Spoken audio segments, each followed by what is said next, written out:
گزشتہ ہفتے یورپ اور اٹلی کی طرف جانے والے کئی بحری جہاز سمندر میں ہی الٹ گئے۔ ان بوٹوں یا چھوٹے چھوٹے جہازوں پر پاکستان اور دوسرے ممالک کے وہ نوجوان تھے جو اپنے ملک کے حالات سے پریشان ہو کر ملک چھوڑ کر کے ترقی یافتہ ملک میں زندہ رہنے کے لیے جا رہے تھے۔ یہ افسانہ میں نے کئی سال پہلے لکھا تھا۔ اس افسانے کا نام ہے مرے ہوئے زندہ لوگ، اور یہ افسانہ آج میں انہی نوجوانوں کے نام کرتا ہوں جو سمندر میں کہیں کھو گئے۔ افسانے کا نام ہے مرے ہوئے زندہ لوگ۔ اٹلی کے چھوٹے سے شہر کے قبرستان میں 22 تابوت ایک ساتھ رکھے ہوئے تھے۔ 17 تابوتوں کے اوپر لکھا ہوا تھا کہ نامعلوم، جبکہ 2 تابوت پاکستانیوں کے تھے۔ 3 دوسرے تابوتوں میں 3 عراقیوں کی لاش تھی۔ نامعلوم اور غیر شناخت شدہ لاشوں کو دیکھ کر اندازہ ہوتا تھا کہ شاید ان میں سے کچھ کا تعلق عراق یا فلسطین سے ہو اور کچھ پاکستانی لگتے تھے۔ میں اٹلی کے شہر روم میں واقع انسانی حقوق سے متعلق ایک تنظیم کا ملازم تھا۔ آپریشن اومیگا نام کی یہ تنظیم دنیا بھر میں انسانی حقوق کی خلاف ورزی اور انسانی حقوق کی پائیداری کے لیے کام کرتی ہے۔ یہ تنظیم ایک ایسی مالدار بیوہ نے بنائی تھی جس کا شوہر افریقہ میں قتل کر دیا گیا تھا کہ وہ افریقہ میں کافی کے کاشتکاروں کو حقوق دلانے کے لیے جدوجہد کر رہا تھا۔ وہ یہ سمجھتا تھا کہ افریقہ میں کافی کے کاشتکاروں کو مقامی اور بین الاقوامی کمپنیوں کے گٹھ جوڑ سے نقصان پہنچایا جا رہا ہے۔ بین الاقوامی منڈی میں کافی بہت مہنگی بیچی جاتی ہے، جبکہ مقامی کاشتکاروں کو اس کا عشر بھی نہیں ملتا ہے۔ پھر افریقہ میں ہی اسے مار دیا گیا تھا کیونکہ اس کی چلائی ہوئی مہم سے کاشتکار منظم ہو کر کافی کی کمپنیوں کے خلاف متحرک ہونے لگے تھے۔ اس کے قتل کے بعد مہم تیزی سے دبا دی گئی تھی۔ اس کے قتل کا مقصد ہی یہی تھا جس میں لوگ کامیاب ہو گئے تھے، جو کاشتکاروں کی کامیابی نہیں چاہتے تھے۔ اس کے مرنے کے بعد اس کی بیوی نے اس کی دولت سے اس کی یاد میں ایک ایسی تنظیم بنائی جو خاص طور پر غیر قانونی تارکین وطن کے حقوق اور ان کی فلاح کے لیے مصروف عمل تھی۔ شروع میں میرا تقرر لندن میں ہوا تھا، جہاں 2 سال کام کرنے کے بعد مجھے روم بھیج دیا گیا تھا۔ اٹلی میں میری ذمہ داریوں میں ایک ذمہ داری یہ بھی تھی کہ یورپ میں داخل ہونے والے وہ غیر یورپی جو غیر قانونی طور پر یورپ میں داخل ہونے کی صورت میں موت کا شکار ہو جاتے ہیں یا پولیس کے ہاتھوں پکڑے جاتے ہیں یا شدید بیماری کی صورت میں ہسپتالوں میں داخل ہوتے ہیں، ان کے مسائل کو سمجھ کر انہیں مدد فراہم کرنے کا انتظام کروں۔ میں اس کام میں کافی مصروف رہتا تھا۔ غریب ملکوں کے بے شمار لوگ ہر تھوڑے دنوں کے بعد کسی نہ کسی طرح سے برے حالت میں پہنچتے تھے، جن کے لیے اپنی تنظیم کی طرف سے بہت کچھ کرنا پڑتا تھا۔ یہ سلسلہ بڑھتا ہی چلا جا رہا تھا۔ ایشیا اور افریقہ کے ملکوں سے غیر قانونی آنے والوں کی تعداد بڑھتی چلی جا رہی تھی اور میرا کام بھی بڑھ رہا تھا۔ اس کام میں اٹلی کی حکومت کا محکمہ داخلہ تعاون کرتا تھا۔ وہاں کے افسران سے میری کافی دوستی ہو گئی تھی، گو کہ مجھے آئے ہوئے صرف 6 ماہ ہوئے تھے، لیکن کام کے ساتھ ساتھ اٹلی بھی مجھے اچھا لگنے لگ گیا تھا۔ اٹلی کے لوگ ہنسنے والے لوگ ہیں جو بڑے شوق کے ساتھ پیزا کھاتے ہیں اور نئے طریقوں سے پیزا بنانے کی کوشش کرتے ہیں۔ یہاں کی زندگی بھی ٹھنڈے اور گرم پیزے کی طرح ہے۔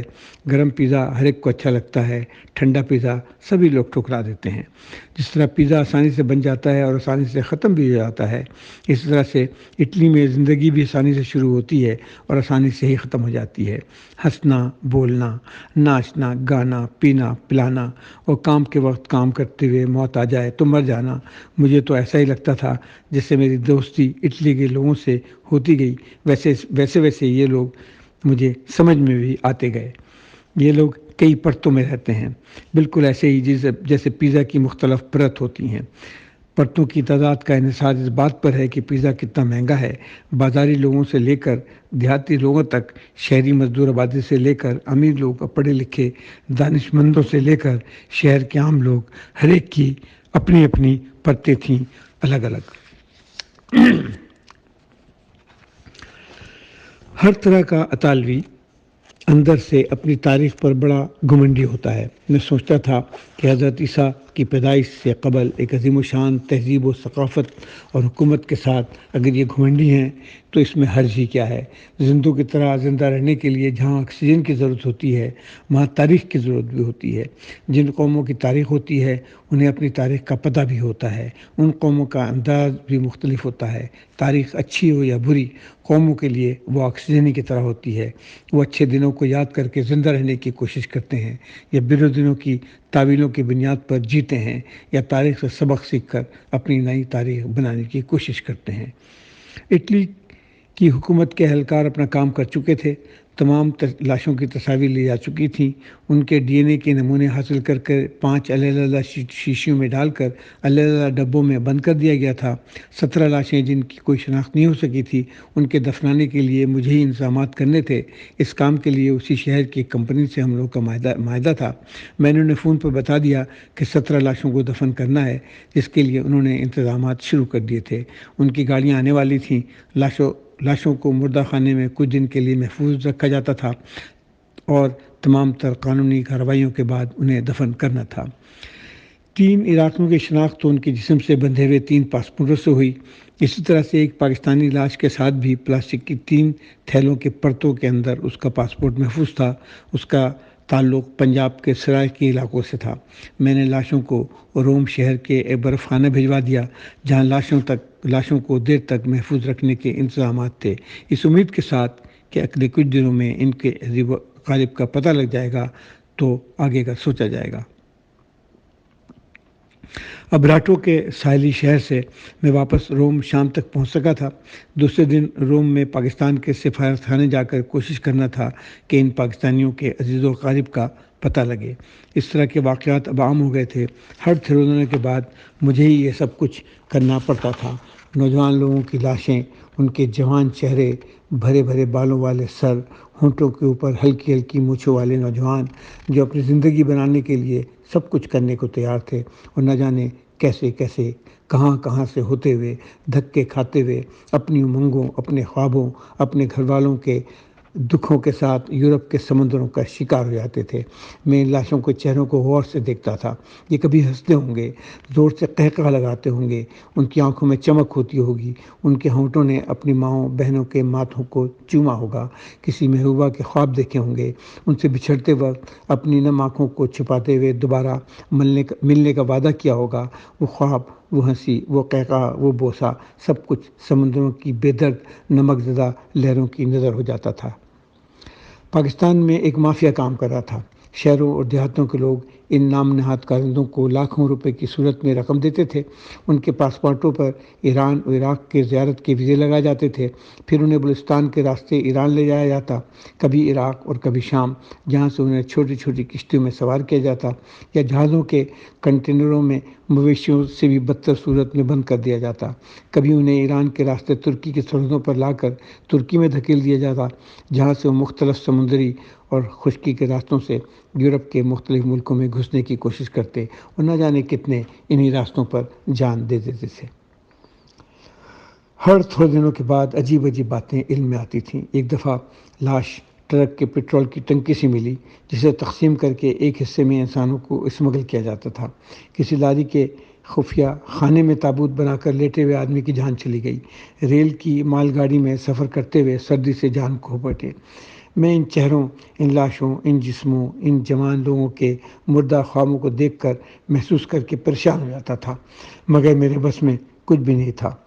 جن لوگوں کے بس میں تھا وہ اسلام آباد، لاہور اور کراچی کے عظیم و شان محلوں میں بیٹھ کر اپنی اور اپنے بچوں، اپنے خاندان، اپنے دوستوں کی شاندار زندگی کو گزارنے میں لگے ہوئے تھے۔ میرا دل خون کے آنسو روتا تھا۔ میرے بس میں یہی تھا، اس کے علاوہ میں کچھ کر بھی نہیں سکتا تھا۔ دوسرے دن پاکستان ایمبیسی میں بیٹھ کر میں نے بہاولپور اور خانپور کے درمیان ایک چھوٹے سے شہر کے لوگوں کے مختلف نمبر حاصل کیے تاکہ ان مرنے والوں کے وارثوں کا سراغ مل سکے۔ مجھے فون پر امتیاز احمد نام کے ایک شخص نے بتایا کہ اس گاؤں سے زیادہ فاصلے پر نہیں ہے۔ انہیں جب میں نے تفصیلات بتائیں تو وہ مدد کرنے کے لیے آمادہ ہو گئے۔ انہوں نے مجھے 6 گھنٹے کے بعد فون کرنے کو کہا تھا۔ پاسپورٹ کی تفصیلات کے مطابق مرنے والوں میں ایک کا نام محمد رفیق ول محمد سعید تھا۔ اس کا گاؤں امتیاز صاحب کے گھر سے قریب تھا۔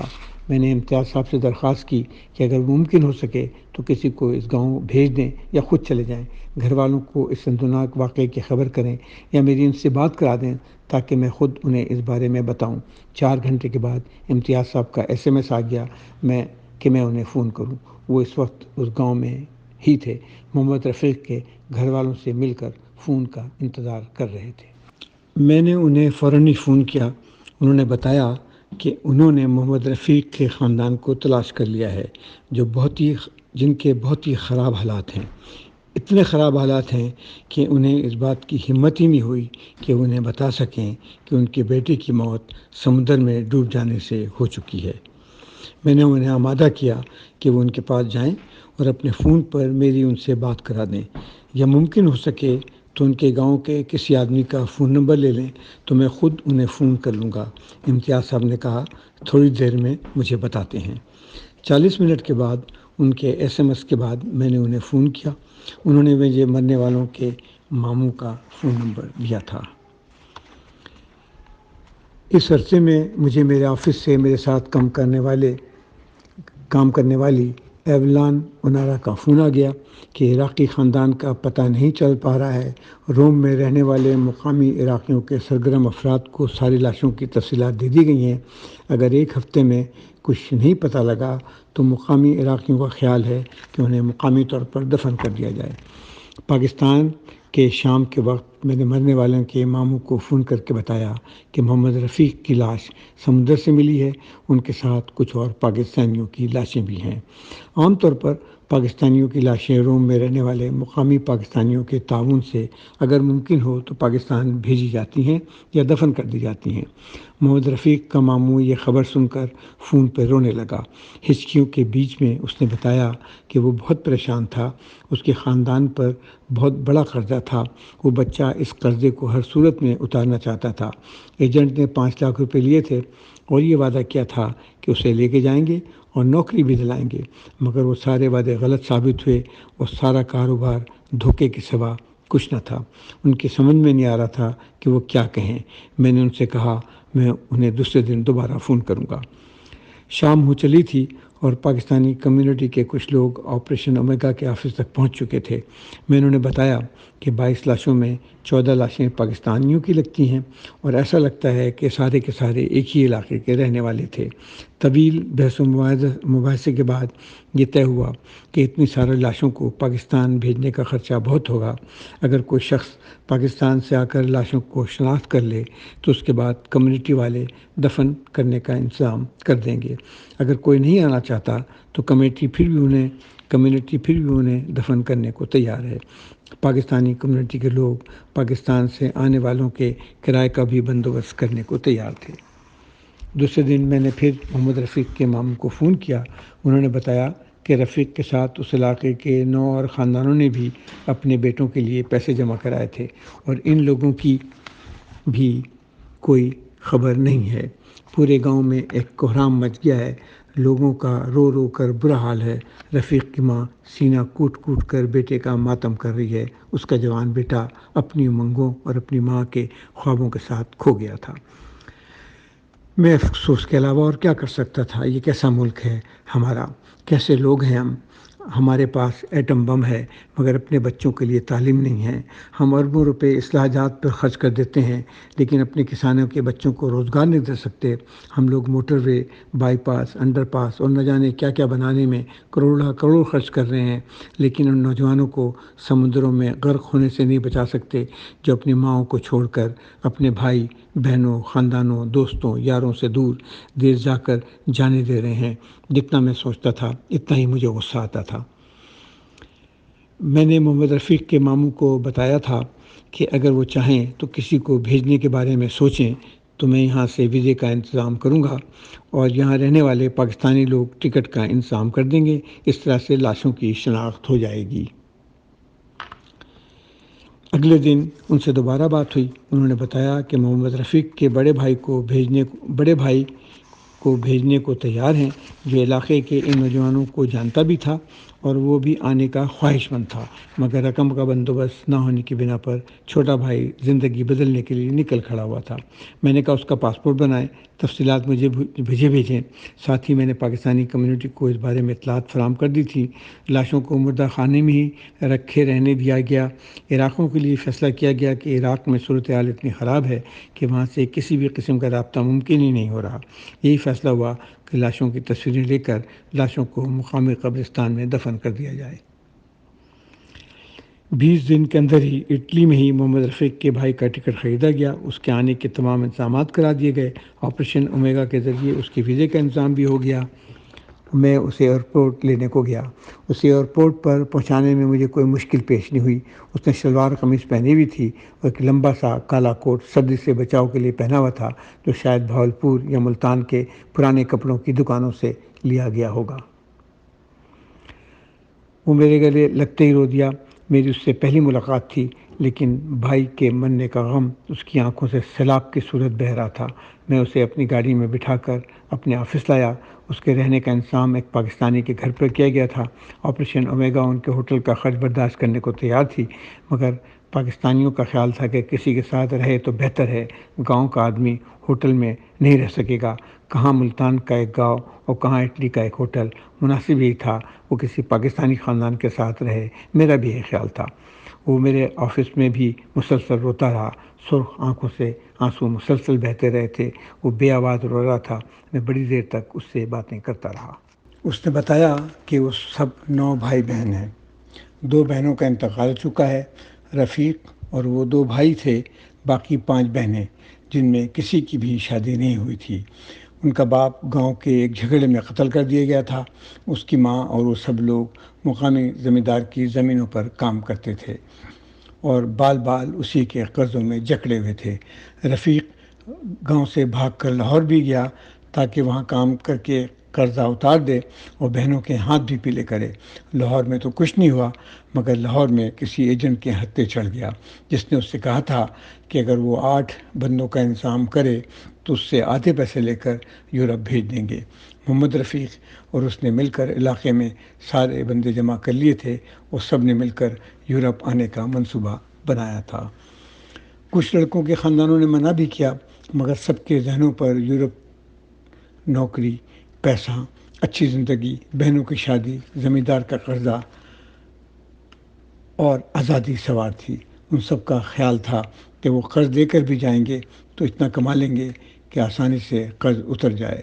لاہور کے ایجنٹ نے انہیں ایسے ہی خواب دکھائے تھے، ایک ایسا یورپ جہاں دودھ اور شہد کی نہریں بہہ رہی تھیں، جہاں کی حسینائیں ان کے انتظار میں بیٹھی تھیں، بس صرف پہنچنے کی دیر تھی۔ نوکری بھی مل جاتی تھی اور زندگی کے سارے آرام بھی۔ ایسی جنت میں کون نہیں جانا چاہتا ہے۔ وہ سب تیار ہو گئے تھے اس جنت کو خریدنے کے لیے۔ وہ آہستہ سے بولا، پھر خاموش ہو گیا تھا۔ میں اسے غور سے دیکھ رہا تھا۔ سب کچھ تھا اس کے چہرے پر، بیچارگی، غم، غصہ، مایوسی۔ ایسا تو میں روز ہی دیکھتا تھا، مگر اس کی مایوسی کو دیکھ کر مجھے اندر سے رونا سا آ گیا۔ میں نے اپنی آنکھیں بند کر لی تھیں۔ قرض تو نہیں اترا، مگر سب کی جان چلی گئی۔ مجھے اس کی آواز آئی تھی، سارا علاقہ، ہمارا پورا علاقہ جیسے ویران ہو گیا ہے۔ ایک ساتھ اتنے لوگ پہلی دفعہ مرے ہیں، وہ بھی گھر سے دور، سمندر میں ڈوب گئے۔ ایسا کس نے سوچا تھا؟ اس نے کہا، مجھے اور میرے ماموں لاہور گئے تھے۔ میں اور میرے ماموں لاہور گئے تھے۔ اس ایجنٹ سے پتہ کریں کہ اصل میں ہوا کیا ہے، مگر وہ وہاں نہ کوئی آفس تھا اور نہ ایجنٹ ملا اور نہ ہی کوئی نشان۔ پتہ نہیں اس نے کیا کیا، نہ پولیس کو پتہ تھا، نہ سرکاری افسروں کو، نہ ہمارے علاقے کے سیاستدان آگاہ تھے۔ کسی کو کچھ پتہ نہیں تھا، مگر سب شامل ہیں صاحب، سب شامل ہیں اس کام میں، سب پیسہ کھاتے ہیں، سب کا حصہ ہے۔ ہمارے جیسے لوگ اگر مر بھی جائیں تو کچھ فرق نہیں پڑتا ہے، ان کے پیٹ بھرتے رہنے چاہیے، ان کے پیٹ بھر رہے ہیں۔ دوسرے دن ہمارے ساتھ وہ مردہ خانے میں گیا تھا، اپنے علاقے کی لاشوں کو شناخت کر لیا تھا۔ ان 9 لاشوں کی تصویریں اس کے حوالے کر دی گئی تھی اور یہی فیصلہ ہوا کہ سارے پاکستانیوں کو اٹلی میں ہی دفن کر دیا جائے۔ جمعہ کو ان سب کی نماز جنازہ مقامی مسجد میں پڑھی گئی۔ ایک مقامی قبرستان میں مسلمانوں کی جگہ پر ان سب کو دفن کر دیا گیا۔ یہ پہلی دفعہ ہوا تھا کہ 9 پاکستانیوں کو اس طرح سے دفن کیا گیا۔ مقامی اخباروں میں چھوٹی چھوٹی سی خبر تھی، پاکستان کے حالات کے بارے میں بھی سچی جھوٹی کہانیاں تھیں، اور نہ جانے کتنے دنوں تک میرا دل بوجھل بوجھل سا رہا۔ ہنستا تھا تو ایسا لگتا تھا جیسے کوئی جرم کر رہا ہوں۔ 10 دن کے بعد مجھے پتہ چلا کہ محمد رفیق کا بھائی محمد نصیب پاکستان واپس نہیں گیا بلکہ نامعلوم ہو گیا ہے۔ مجھے اندازہ تھا کہ اسے نامعلوم کرنے میں مقامی کمیونٹی کا ہی ہاتھ ہوگا۔ 5 سال گزر گئے۔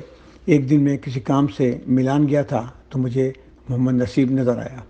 اس نے پینٹ قمیض اور کوٹ پہنا ہوا تھا اور ایک لڑکی کے ساتھ ایک اسٹور سے نکل رہا تھا۔ میں اسے دیکھ کر ٹھٹک کر کھڑا ہو گیا۔ اس نے بھی مجھے پہچان لیا، میرے پاس آ گیا تھا۔ اس کے چہرے پہ تازگی تھی، اس لڑکی کے ساتھ اچھا لگ رہا تھا۔ میں نے اس سے ملانے کے لیے ہاتھ آگے بڑھایا، وہ میرے گلے لگ گیا۔ بہت خوش لگ رہے ہو، میں نے اس سے اردو میں کہا تھا۔ میں ٹھیک ہوں، بہت خوش ہوں، یہ میری بیوی ہے صوفیہ، یہ ملان کی رہنے والی ہے، اس نے اٹالین زبان میں مجھے جواب دیا تھا۔ میں نے صوفیہ سے بھی ہاتھ ملایا۔ ان دونوں کو ہی سامنے موجود پیزا کیفے میں کھانے کی دعوت دیتی تھی۔ وہ دھیرے سے مسکرائی تھی، مجھے پتا تھا اس کی مسکراہٹ بناوٹی نہیں تھی۔ محمد نصیب فوراً ہی راضی ہو گیا، وہ بھی خوش دلی سے تیار ہو گئی تھی۔ صوفیہ مجھے اچھی لگی تھی اور وہ دونوں ہی مجھے خوش لگ رہے تھے۔ گرم گرم اٹالین پیزا کھاتے کھاتے اس نے اپنی زندگی کے پرت کھول دیے تھے۔ مجھے بتائیے، آپ ناراض ہوں گے نا؟ مجھے پتہ ہے کہ آپ ناراض ہوں گے کیونکہ میں غائب ہو گیا تھا۔ میں ایسا سوچ کر آیا نہیں تھا، میں نے تو سوچا تھا کہ بھائی کی لاش کے ساتھ واپس چلا جاؤں گا، مگر جن کے گھر پہ ٹھہرا تھا انہوں نے کہا کہ میں رک جاؤں، کام کی کوئی کمی نہیں ہے یہاں پر۔ ہماری اردو میں باتیں سن کر صوفیہ کھانے کے بعد یہ کہہ کر چلی گئی تھی کہ اسے کچھ چیزیں لینی ہے، تھوڑی دیر میں یہاں واپس آ جائے گی۔ ہم دونوں کو کوئی اعتراض بھی نہیں تھا اس بات پر۔ مجھے یہاں کے گاؤں میں کھیتوں پر کام مل گیا تھا، پھر صوفیہ بھی وہیں مل گئی تھی اور وہیں شادی کر کے میں اٹالین ہو گیا ہوں۔ اس نے مسکراتے ہوئے دوسری پرت اٹھائی تھی۔ سب پاکستانی یہی کرتے ہیں، تم نے کیا تو کیا برا کیا، میں نے ہنستے ہوئے جواب دیا تھا۔ کسی کو تو قرض اتارنا تھا صاحب۔ رفیق کے لہجے میں بڑا درد تھا۔ مجھے ایسا لگا جیسے میرے دل پر لگی ہوئی پرانی چوٹ تازہ ہو گئی ہے۔ ہمارا بہت سا قرض اتر گیا ہے۔ میری 2 بہنوں کی شادی ہو گئی ہے صاحب۔ بہت کام کرتا ہوں میں یہاں پر، میں اور صوفیہ ہم دونوں کام کرتے ہیں۔ یہ بہت اچھی لڑکی ہے صاحب، نہ جانے مجھے کیسے مل گئی، اسے سب بتا دیا ہے میں نے، وہ سب سمجھتی ہے۔ میں بہت قسمت والا ہوں کہ میری اس سے شادی ہوئی ہے، وہ کہہ کر خاموش ہو گیا تھا۔ تھوڑی دیر خاموش رہنے کے بعد اس نے پانی کا ایک بھرا ہوا گلاس پیا اور کھوئی کھوئی آنکھوں سے مجھے دیکھا، پھر بڑے دھیمے سے بولا تھا، رفیق مر گیا تو ہم سب مر گئے صاحب، سب مر گئے۔ آپ نے مرے ہوئے زندہ لوگ نہیں دیکھے ہوں گے، میری ماں، میری بہن سبھی زندہ ہیں، مگر سب مر گئے تھے، مرے ہوئے زندہ لوگ۔ لیکن میرے یہاں ہونے سے وہ لوگ زندہ ہو رہے ہیں۔ آہستہ آہستہ ان میں جان پڑ رہی ہے، ان کے چہروں پر روشنی آ رہی ہے، ان کی آنکھوں نے جھپکنا سیکھا ہے، ان کے ہونٹوں پر مسکراہٹ مچنے لگی ہے۔ اب میری چھوٹی بہن کی شادی ہو رہی ہے بڑے اچھے لڑکے کے ساتھ۔ میری ماں نے بڑی خوشی سے مجھے بتایا ہے وہ زندہ ہو رہی ہے صاحب، وہ زندہ ہو رہی ہے۔ ہم دونوں شادی پہ جائیں گے اور شادی پر میں اپنی 5ویں بہن کا بھی رشتہ طے کر دوں گا۔ میں نے کافی پیسے جمع کر لیے ہیں صاحب، کافی پیسے۔ مجھے پتہ ہے میری ماں رفیق کو کبھی نہیں بھولے گی، لیکن جب آخری بہن کے ہاتھ بھی پیلے ہو جائیں گے تو تھوڑی سی سکھی تو ہو جائے گی۔ اسی سکھ کے لیے تو میں یہاں رک گیا تھا، آپ سے چھپ کر کچھ غلط تو نہیں کیا صاحب میں نے یہاں رہ کر۔ اس نے گہری نظروں سے مجھے میری جانب دیکھتے ہوئے کہا تھا، اس کی نظروں میں سوال تھا، بہت بڑا سوال۔ پیزا کے اس آخری پرت نے میری آنکھوں میں آنسو بھر دیے تھے۔